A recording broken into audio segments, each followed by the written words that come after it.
All right, so at this point, we've already completed the persona. We've written the messages out. We have built our leads list in Lead IQ, which was right here. You can leave that open for now. Close Sales Navigator. The next step is to build the cadence that we are going to actually be doing all of the activity in. So you're going to go to SalesLoft, hit login.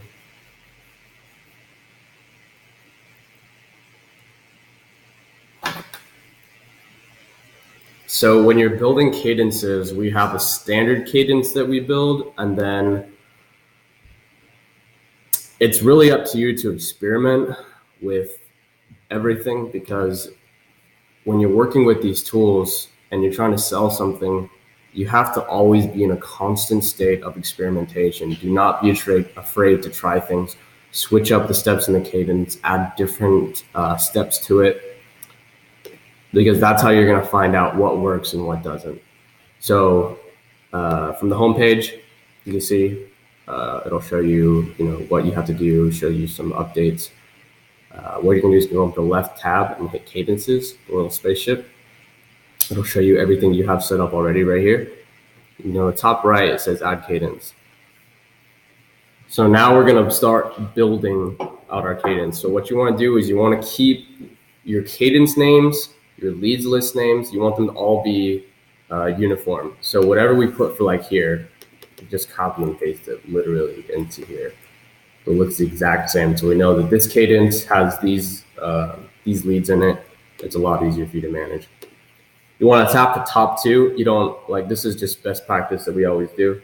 So this one is just automatically remove people from this cadence if they reply to an email. Because obviously if they reply to you and they're like, yeah, let's meet, you don't want to hit them with another email asking for a meeting. And then you want to automatically remove them if their email bounces, because some of these emails here will bounce and you don't want to just keep hitting them if it's not a good email. You can add tags. It's not essential yet, but you can. So you can do AZ directors 50 to 200. It's not essential here, but it will be once we start adding leads in. So for these stages here, these are very important. So these are just going to determine when a person enters the cadence, what category they will fall into. So when a person bounces well on this cadence, categorize them as bounced. And then we won't touch them after that. One person replies well on the cadence, categorize them reply, working, and then completed. So just make sure all of these are the exact same every single time.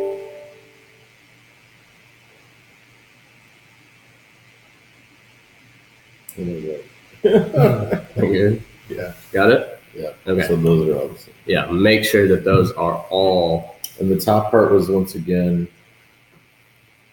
automatically remove. So make sure that the name matches up with what we called it in Lead IQ. Yep. So we're literally just going to take the exact same name that we called this list from the list that we just created.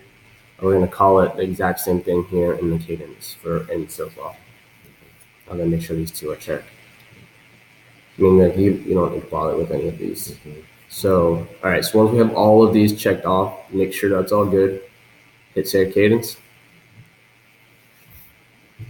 All right, so this is our blank canvas for our cadence. A couple options up here you don't need to fiddle around with yet. First thing we need to do is add step. So as you can see, there's several different tools that that you might have access to, but the main ones we're going to be using are email and phone and other, and LinkedIn. So email, first day, you always want to send an email on the very first day. So we're going to do day one. We're going to automate this step. Well, there's two ways of doing it. You can either just go ahead and hit next, and what this is going to do is going to prompt you to make a custom email for the very first day, which can be very valuable, because if you're hitting someone for the first time and you do some research on their LinkedIn profile or what's going on in their company, and you customize an email specific to them, it can be very powerful. But if you just don't have the time to do that, what you'll do is you'll hit automate email, which we're going to do today, and then send email at a specific time or after a time delay. This is really up to you. If you're creating you want to send emails out in the morning. So if you're creating this cadence in the evening, you don't want to put after a time delay. You want to do it at a specific time because you want the emails to go out when you're going to start dialing. So for this example, we're going to do at a specific time, typically around 7. Best practice is to send it out on a weird number like 11 instead of at like 7 o'clock on the dot because it looks sketchy. We don't want them to know we're automating this. Yeah, it won't rub them the right way. Person's time zone typically, or your time zone. So if you start dialing at like 8 o'clock, maybe you want your time zone. That's really up to your discretion as well. Just play around with it, see what works best for you. Hit next, and this is where we actually compose our messages, right? Which is why we wrote them already. So now all we have to do is, well, actually, let's do this first. So the very first email you send out is going to be called intro. And we just keep this uniform for everyone to do this so we know exactly what everyone is talking about. So intro. Subject line is important. Subject line is going to determine how often they open it or who opens it, right? So typically you want your subject line to resonate with something that was said in your message. What you're going to do, you're going to copy and paste.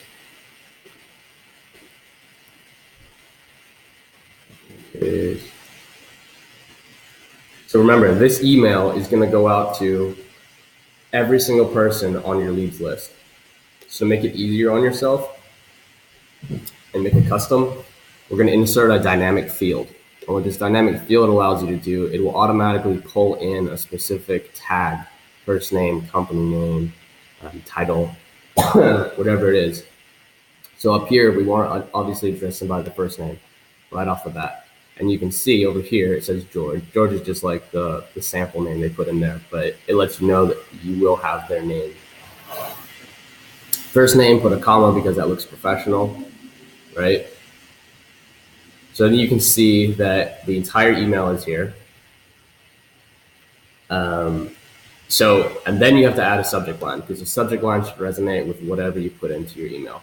So we can do this first line right here. Says, I'm an IT agent, Amazon.com of the IT marketplace. So we could even just put in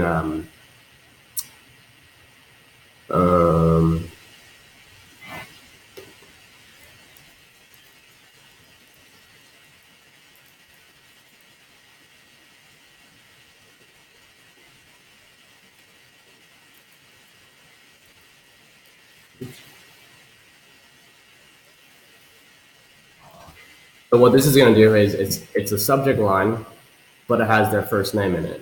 This will automatically put, if his name is George in his first name. So in the subject line, he'll see his name pop up. Typically, we don't use uppercase properly in here. It just catches their eye a lot better. Like, oh, well, that's odd. Like a subject line, and it starts with lowercase. It looks different. Once you have that all set up, you can make it look a little prettier by using highlights or bold letters to make certain things pop out.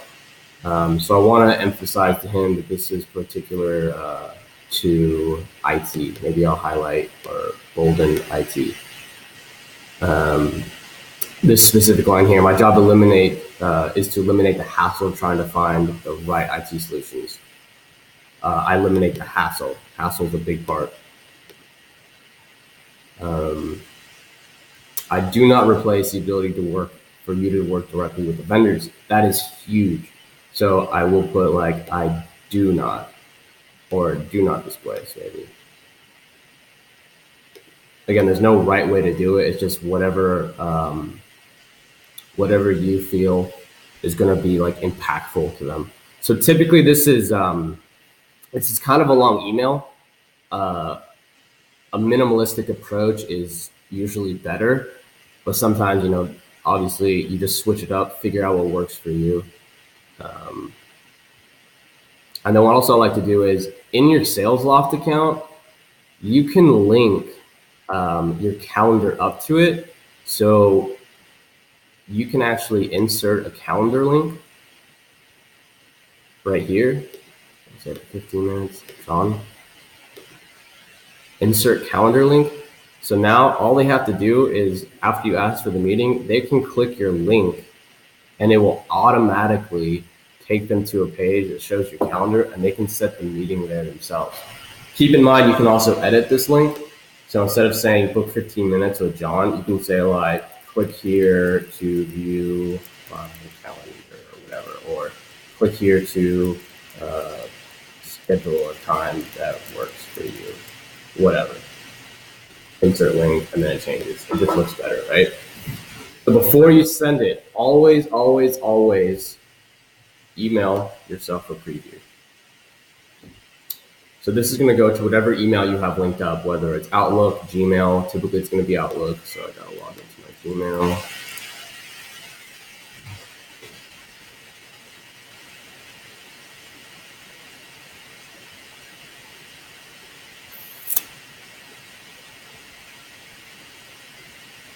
There we go.